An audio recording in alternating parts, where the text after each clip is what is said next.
आपस में मिलजुल नहीं पा रहे, एक दूसरे के पास जा नहीं पा रहे हैं। लेकिन राष्ट्रीय स्वयंसेवक संघ के प्रेरणा से हम सब लोग खाली नहीं बैठे हैं। जहां पर जिसको जो जरूरत है, किसी को औषधि पहुंचाना है, किसी को भोजन सामग्री पहुंचाना है, जिनको जिस प्रकार की जरूरत है, उन सब कार्यों में स्वयंसेवक लगे हुए हैं। ऐसे स्वयंसेवक लोगों का हम हृदय पूर्वक आभार व्यक्त करते हैं।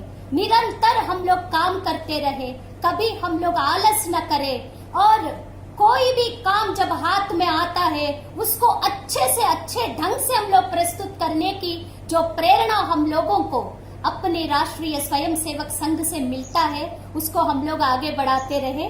प्रथम वर्ष शिक्षित होने के लिए पधारे हुए सभी स्वयंसेवक बंधुओं का हृदय पूर्वक स्वागत, अभिनंदन एवं वंदन करते हैं। आज हम सब लोग वेबिनार के माध्यम से बात करने जा रहे हैं एक ऐसी महिला जिन्होंने पूरे अंग्रेजों के छक्के छड़ा दिए थे। वो महिला का रानी लक्ष्मीबाई जी के बारे में हम लोग आज बात करने वाले हैं। प्रथम भारतीय स्वतंत्रता संग्राम की अमर वीरांगना रही रानी लक्ष्मीबाई जी के बलिदान दिवस पर हम विनम्रता से उन्हें श्रद्धांजलि अर्पित करते हैं, क्योंकि वो हम सब लोगों की प्रेरणा रही है। हर एक महिला की या जो भी युवा शक्ति है जो देश के लिए, राष्ट्र के लिए काम करना चाहते हैं, उनके लिए एक प्रेरणा के रूप में उन्होंने अपने सामने बहुत कुछ छोड़ के चली गई। ऐसे आज छोटी सी मनु मणिकर्णिका बनारस में पैदा हुई थी और बनारस में पैदा होने के बाद मणिकर्णिका नाम कुछ ज्यादा लंबा लगता था लोगों को, घर वालों को, तो उनका नाम उन्होंने मनु कर दिया। आजकल हम लोग मनु जिसका भी नाम सुनते हैं तो तुरंत हम लोग को मणिकर्णिका की वो शौर्य, वो साहस, वो पराक्रम की बातें हम सब लोगों को याद आता है। इसीलिए लोग भारत देश में अपने घर में जब संतान की प्राप्ति होती है तब लोग नाम सोच के रखते हैं कि नाम जिस प्रकार का होगा उस प्रकार का लक्षण, उस प्रकार के गुण उनके अंदर आता है। इसीलिए लोग चाहते हैं यदि घर में बिटिया पैदा होती है तो लोग चाहते हैं ये रानी लक्ष्मीबाई जैसा बने, इनको भी उतना शौर्यवान हो, साहस हो, पराक्रमी बने। उसके लिए हर माँ, हर पिताजी कोशिश करते हैं। आज वो देवी के बारे में हम लोग बात करने जा रहे हैं जिनको हम लोगों ने सिर्फ सुना है। काश उस टाइम पे हम लोग उनको देखे होते तो और भी हम लोग देश के लिए, समाज के लिए, राष्ट्र के लिए बहुत कुछ कर सकते थे। जब हम लोग सुन के इतना प्रेरित होते हैं कि रानी लक्ष्मीबाई जी की कहानियों से, तो वास्तव में वो क्या रही होंगी, एक बार युवा शक्ति को सोचने वाली बात है। जिस प्रकार हम लोग स्वामी विवेकानंद जी का सुनते हैं, देखे होते तो कैसे होते वो संत के, यदि हम लोग संपर्क में आए होते तो क्या क्या सीखे होते, ऐसा बार बार हम लोग विचार करते हैं। और वो जो मनु है, लक्ष्मीबाई बनी, कैसे बनी? पहले वो अपने माता पिता का प्यार देखती थी वाराणसी में, और जब वो 4 साल की थी तब उन्होंने उनकी माँ को खो दिया। माता पिता का प्यार वो देखती थी, लेकिन अचानक माँ का चले जाना एक बिटिया के लिए बहुत कष्टकारी होता है। बिन माँ की वो मनु कैसे वो बनी होगी इतने महान? इसका मतलब है कि जो उनके पिताजी है मोरोपंत जी, उन्होंने कितना सिखाया होगा उस बिटिया को, हर समय शौर्य की बातें बताना, निडर होने की बातें बताना। जब कोई गलत करके आती थी तब डांटते भी थे, फिर समझाते भी थे। ऐसा पिता के शरण में पली बड़ी एक छोटी सी लड़की पूरे अंतरराष्ट्रीय स्तर पर अंग्रेजों के सामने खड़े होकर लड़ाई लड़के उन्होंने एक मिसाल दिखा दिया।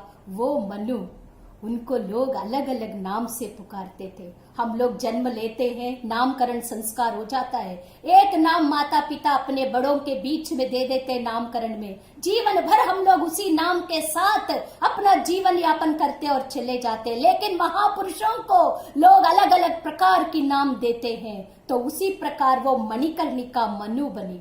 मनु बनने के बाद पेशवा जी को ऐसा लगता था उनकी जो भोलापन, वो जो चुलबुलीपन करती थी, ऐसे छबीली नाम से उन्होंने उनको नामकरण देते हैं। मनु से बनी छबीली, वाराणसी से आकर अपना बन गई वो छबीली। छबीली बनने के बाद वो शांत नहीं रही। उस टाइम पे उन्होंने पूरा लड़ाई करना, झगड़ा करना, मतलब लोग आजकल लड़कियां सभी हम लोग भी देखते हैं, बहुत सारी बेटियां लड़ाई झगड़ा तो करती है, लेकिन खुद की स्वार्थ के लिए करती है, स्वयं के लिए करती है। स्वयं को कोई कठिनाई ना हो, उसका जीवन यापन अच्छा चले, या दूसरों को छीनने के लिए आजकल लोग लड़ाई झगड़ा करते।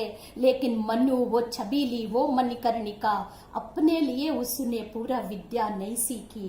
कैसे चलाना घोड़ों की सवारी, घुड़सवारी कैसे करना, वो अपने लिए नहीं सीखती थी। उन्होंने कुछ, बच्चा जब पैदा होता है, लोग कहते हैं जैसे मोगरा घर में खिलता है तो अपने आप बताता है कि मैं मोगरा हूँ, उसकी खुशबू पहचानी जाती है।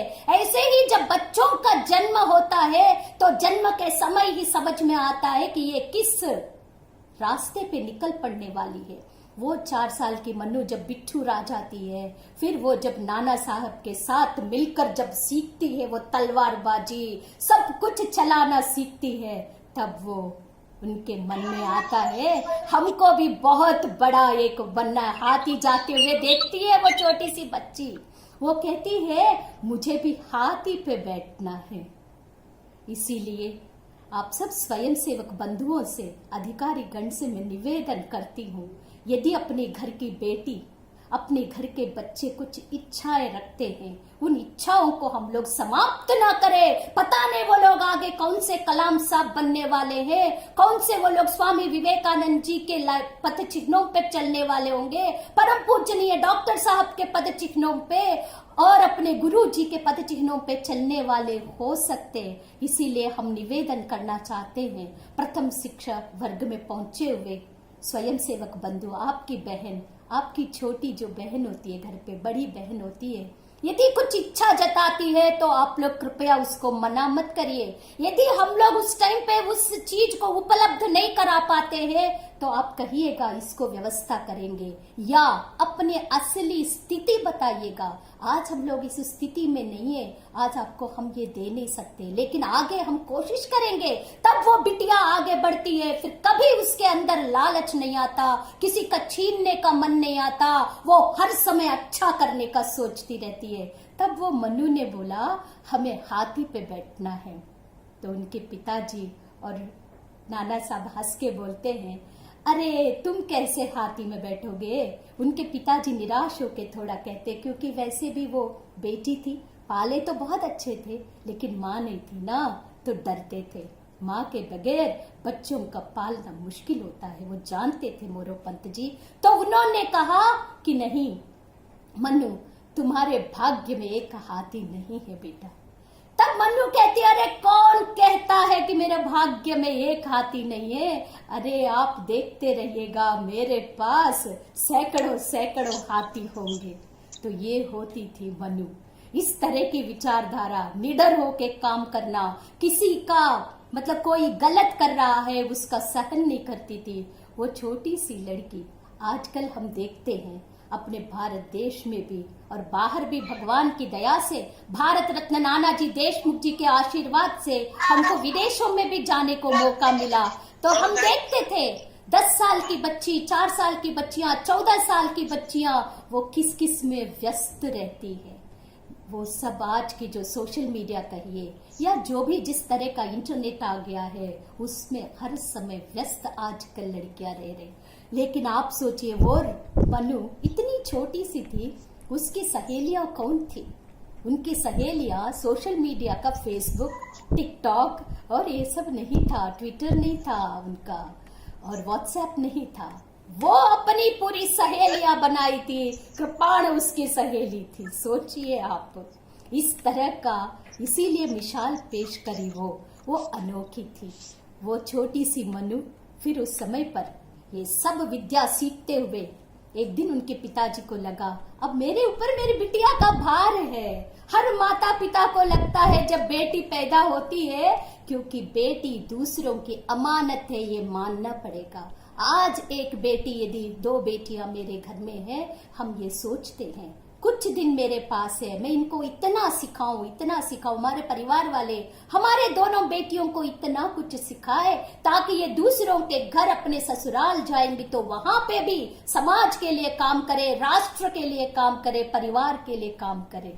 ऐसे ही हर समय माता पिता सोचते हैं बेटी की पैदाइश के साथ विवाह हो जाए। तो मोरोपंत जी ने भी सोचा, एक ज्योतिष्य को बुलाया, बोले भाई मेरे ऊपर एक भार है, बेटी है, हम भी अपना उसके हाथ पीला करके अपना आराम करना चाहते हैं। तो ज्योतिष्य जी ने उनका हाथ देखा मनु का, वो तो देखते ही साथ अचंभित रह गए ज्योतिष्य जी। उन्होंने कहा अरे आप क्या कह रहे हो, ये तो पूरे राज्य चलाने वाली है, साम्राज्य चलाने वाली है, इनकी जैसा हस्तरेखा तो मैंने कहीं नहीं देखा, क्या आप शादी की बात कर रहे हो। उतनी सी बात से उनके पिताजी इतने खुश हो जाते हैं, क्योंकि माता पिता को बच्चों की खुशी से बढ़कर कुछ होता नहीं। इसीलिए स्वयं सेवक बंधुओं से, बच्चों से मैं निवेदन करती हूँ, आप लोग आपकी माता पिता के, आपके दादा दादी के, आपके नाना नानी के आप तारे हो आंख के। कभी कुछ गड़बड़ हो जाएगा तो वो लोग जी नहीं पाएंगे। इसीलिए हम लोगों को राष्ट्रीय स्वयंसेवक संघ इस तरह की महामारी के समय पे भी इधर उधर बिखरने नहीं दे रहे। अपने जो अधिकारी गण है वो हर समय शहडोल हो, सागर हो, पूरे आंध्र प्रदेश हो, कहीं पर भी स्वयं सेवकों को कह रहे आप लोग काम में मस्त रहिए, नहीं तो एक स्ट्रेस नाम का चीज, एक तनाव हम लोगों के अंदर आकर हम लोग गड़बड़ दिशा में ना चले जाएं।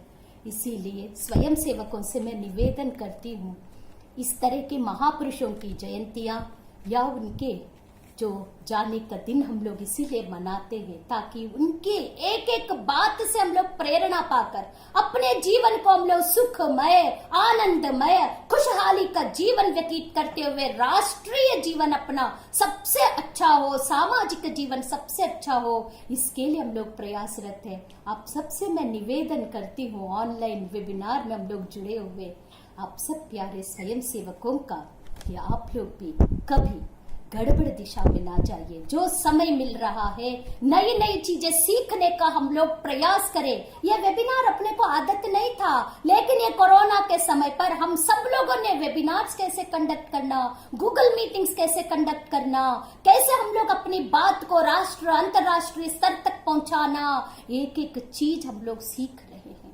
तो इसीलिए मानव हर समय सीखता रहता है, सीखने का कोई उम्र नहीं होता, छोटा बड़ा बड़े कोई नहीं होता। अभी मैंने एक फिल्म देखा था, सांड की आंख करके आई थी, रियल स्टोरी है, आप लोग भी देखे होंगे। 2 बुजुर्ग महिलाएं, वो लोग कभी सोच सकती है कोई 60-70 साल के बाद वो इतना अच्छा फायरिंग करके और पूरे विदेशों से वो मेडल्स ले सकती है। इसीलिए तब वो उनकी पोती को, नाती को सिखाना चाहती है। वो कहती है तुम सीखो। वो एक बार फायरिंग में फेल हो जाती है तो वो दादी के सामने रोती है कि मैं नहीं बनना चाहती, मैं सीख नहीं सकती ये काम। तब दादी कहती है अच्छा तुम मेरे साथ रहते हुए दाल पकाना, चावल बनाना, पापड़ बनाना, झाड़ू पोछा करना तुम सीख सकते हो, लेकिन मैं फायरिंग कर रही हूं, तुम फायरिंग नहीं सीख सकती। इसी प्रकार हम सब स्वयं सेवकों के लिए एक बहुत बड़ा ये एक चीज है। अपने बड़े लोग जब इतना बड़ा बड़ा काम कर सकते हैं, अपने अधिकारी वर्ग इस समय पर भी अपने बारे में चिंता कर सकते हैं, क्या हम स्वयं सेवक अपने इलाकों में आसपास में रहने वाले जो बंधु भगनियां हैं, जो उपेक्षित है, पीड़ित है, जिनको समस्याएं हैं, क्या हम लोग उनकी समस्याओं का निवारण नहीं कर सकते? कर सकते हैं। इसके लिए ही इस तरह का आयोजन करके हम सब लोगों का व्यक्तित्व निर्माण कर रहे, ताकि हम लोग निकले तो पूरा लोग कहे ये कौन से संस्था से जुड़े हैं।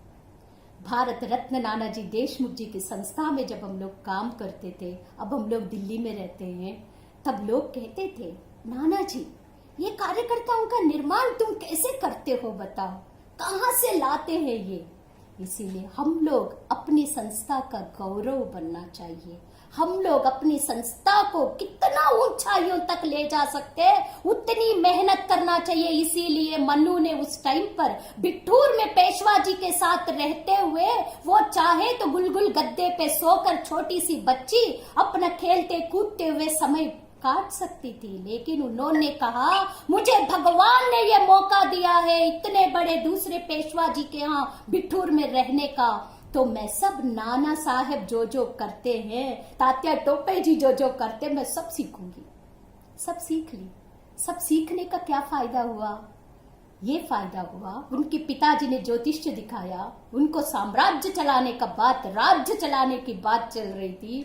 अचानक उनके पास गंगाधर राव जी का झांसी से एक संदेश आता है मोरोपंत जी के पास, क्योंकि उनको पुत्र रत्न की प्राप्ति होनी थी। उनका पहले इससे हुआ नहीं था, बहुत बड़े थे, उम्र का तो कोई अंदाज ही नहीं लगा सकते कितने बड़े थे वो। इतनी छोटी सी बच्ची, नन्ही सी। शादी का प्रस्ताव आता है, मनु ने मना नहीं करती और उस प्रस्ताव को स्वीकार करके वो शादी कर लेती है गंगाधर राव जी से, और जाके बन गई मनु से। तब वो बनती है रानी लक्ष्मीबाई बनती है, क्योंकि वो मराठी परिवार था ना, तो इसीलिए वो बन गई रानी लक्ष्मीबाई। फिर उसकी चाल चलन बदल गया। जो छबीली थी, जो चुलबुली थी, जो मस्ती आनंद की उसमें रहती थी, इतना कुछ सीखते हुए भी उनके ऊपर बहुत बड़ा दायित्व आ गया। वो बन गई रानी लक्ष्मीबाई। सोचिए, इसीलिए मैं स्वयं सेवकों से निवेदन करती हूँ, आज आप लोग सुन रहे हैं, कल आप लोगों का उद्बोधन, आप लोगों की अच्छी बातें दूर दूर तक जा सकता है। कोई ये नहीं सोच सकता कब कौन क्या बन सकता है, कब किसके सितारे बदल सकते हैं, कब किसकी मेहनत रंग ला सकती है। कभी अपने अंदर कई बार ऐसा होता है, हम लोग जो इकट्ठा करा शक्ति से कुछ सामान तैयार करते, वो गड़बड़ हो सकता है, खराब हो सकता है, या कोई और छीन के ले जा सकता है। उसके लिए स्वयं सेवक कभी दुखी नहीं होता। हर समय स्वयं सेवक सोचता है अरे गया तो गया, मैं दूसरे निर्माण करूंगा। इस तरह की स्वयं सेवकत्व हम लोगों के सबके अंदर, आप लोगों के अंदर अपने अधिकारी गण बढ़ रहे हैं। ऐसे अधिकारी गण को भी मैं हृदय पूर्वक बहुत बहुत आभार देती हूँ। ये कोरोना महामारी में वेबिनार के माध्यम से अच्छी अच्छी बातें घर घर के स्वयं सेवक भैया लोगों के अंदर पहुंचा रहे, हृदय पूर्वक आभार। जब वो रानी लक्ष्मीबाई बनती है तो उसको तो लगा कि मैं तो महारानी बन गई, लेकिन महारानी बनते ही साथ घर में भी लोग उसको परेशान करते। छोटी सी मनु, महिलाओं के लिए कभी भी परोसा हुआ थाली नहीं मिलता, मतलब बनी बनाई जिंदगी उसको नहीं मिलती। उसको हर समय अपनी मेहनत, अपनी लगन के साथ उसको पूरा करना पड़ता है। वहां पर भी संघर्ष फिर जारी होता है रानी लक्ष्मीबाई जी का, और कुछ ही दिनों में एक बच्चे को वो जन्म देती है और खुशहाली आती है उस पूरा परिवार में, राज्य परिवार में। लेकिन अचानक वो बच्चे का देहांत हो जाता है। देहांत होने पर माँ का हृदय कैसा होता है ये तो सब लोग जान सकते हैं। और पिता होने के नाते उनको जो खुशी मिली थी, मेरा वारिस मिल गया, मेरे वारिस मिल गया, वारिस मिल गया, मेरा पूरा राज्य चलेगा, लेकिन उसकी देहांत से उनका पतिदेव गंगाधर राव जी बीमार पड़ जाते हैं। बीमार पड़ने के बाद फिर वो बच नहीं पाते, वो चले जाते हैं। उससे पहले ये लोग एक छोटा बच्चा दामोदर को लोग गोद लेते हैं। माँ है ना, बिना बच्चों का रह नहीं सकती। इसीलिए रानी लक्ष्मीबाई हर महिला के लिए भी, हर युवा के लिए एक आदर्श है, क्योंकि वो बचपन में अपनी बचपना करी, और जब युवावस्था में उसको जब खेलने कूदने का और घूमने का जब समय था, इतनी बड़ी जिम्मेवारी आ गई थी कि वो राज्य के एक बड़े राजा के पत्नी बन गए। पत्नी बनने के बाद ममत्व भी उन्होंने नहीं खोया। मतलब रानी बनने के पहले आप सोचिए, हर व्यक्ति आजकल महिलाओं का, आप लोग नेट में भी देखते होंगे, कई लोग माँ का जिस प्रकार करना चाहिए, अपनी दायित्व नहीं निभाने के कारण आज जो संकट पैदा हो रहा है वो हम लोग देख सकते हैं। माँ का कितना बड़ा दायित्व होता है, लेकिन उन्होंने माँ का भी दायित्व निभाया, पत्नी का भी निभाया, बेटी का भी निभाया, पेशवा जी की छबीली के रूप में भी निभाया, और इतने बड़े थे नाना साहब, उनके साथ दोस्ती का भी उन्होंने निभाया। क्या नहीं किया मनु ने, हर क्षेत्र में पारंगत थी। इसीलिए हम निवेदन करते अपने अपने घर की बच्चियों को, भैया लोगों को, हम लोग हर एक क्षेत्र में पारंगित करें। वो लोग खेलने में, कूदने में, बनाने में, निर्माण करने के काम में, बोलने में मिलनसार हो, सब कुछ हम लोग को सिखाना पड़ेगा। नहीं तो आगे आने वाला समय और मुश्किलों से गुजरने वाला है। इसीलिए मनु ने क्या किया, रानी लक्ष्मीबाई जी और गंगाधर राव जी ने सोचा अब वारिस नहीं होगा तो कैसा चलेगा झांसी का साम्राज्य। फिर उन्होंने एक छोटा सा बच्चा दामोदर को गोद लेते हैं, फिर खुशियां आ जाती है। लेकिन कुछ ही दिनों में गंगाधर राव जी चल बसते हैं। चल बसने के बाद वो छोटा सा बच्चा गद्दी पे नहीं बैठ सकते थे ना। फिर गंगाधर राव जी जाने के बाद मनु के पास एक प्रस्ताव, और मनु बनती है रानी लक्ष्मीबाई। उस गद्दी पर वो बैठ जाती है। गद्दी पर बैठना तो आसान है, लोगों को तो लगता है अरे इनको तो मिल गया, ये तो महारानी बन गए, ये वो बन गए। लेकिन जब कोई चीज पाते हैं उसको संभाल कर रखना, ये भी हम लोगों को रानी लक्ष्मीबाई जी से सीखने की आवश्यकता है। उनको मिल तो गया पूरा साम्राज्य, लेकिन कितना कष्टों के साथ उनको गुजरना पड़ा। वो छोटी सी प्यारी सी कितने साल की, कितनी छोटी सी बच्ची, वो बेचारी। आजकल अपने घर में भी तो 14 साल, 15 साल, 19 साल की बच्चियां हैं ना, हम लोग देखते हैं। लेकिन वो बच्ची ने सिंहासन पर जब बैठी, आफत आना शुरू हो गया उनका। फिर अंग्रेज लोगों का, उस समय तो सबके सब जो होते थे वो अंग्रेजों के साथ मिल जाते थे और दूसरे राजा रानियों को परेशानी होती थी। लेकिन एक ऐसी महिला थी जिन्होंने कहा मैं अपने साम्राज्य, अपना झांसी मैं नहीं दूंगी अंग्रेजों को। देखिए स्वदेशी की बात, आज हम लोग स्वदेशी की बात करते हैं। वो रानी लक्ष्मीबाई जी स्वदेश के प्रति, अपने साम्राज्य, अपने राज्य के प्रति कितनी थी वो श्रद्धा रखती थी। आज हम लोगों के पास कोई आफत आ जाए तो हम लोग घर द्वार छोड़ के भागने को तैयार हो जाते हैं, लेकिन रानी लक्ष्मीबाई जी ने ऐसा नहीं किया।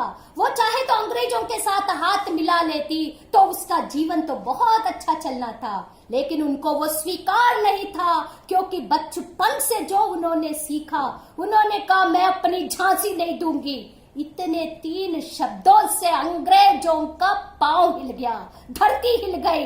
ये कौन आ गई जो हम लोगों को कहती है कि हमको नहीं देंगे झांसी। बेचारी वो मनु, वो रानी लक्ष्मीबाई लड़ती रहती है लोगों से, और घर में भी परेशानी है उनको, जो सास रहती है और जो उनके लोग रहते। तब उन्होंने सोचा महिला सशक्तिकरण की। आज हम लोग बहुत बड़ी बड़ी बातें करते हैं, लेकिन वो रानी लक्ष्मीबाई अकेली महिला नहीं थी। वो उन्होंने अनेकों महिलाओं का सब समूह बनाकर एक स्त्री सेना तैयार की थी।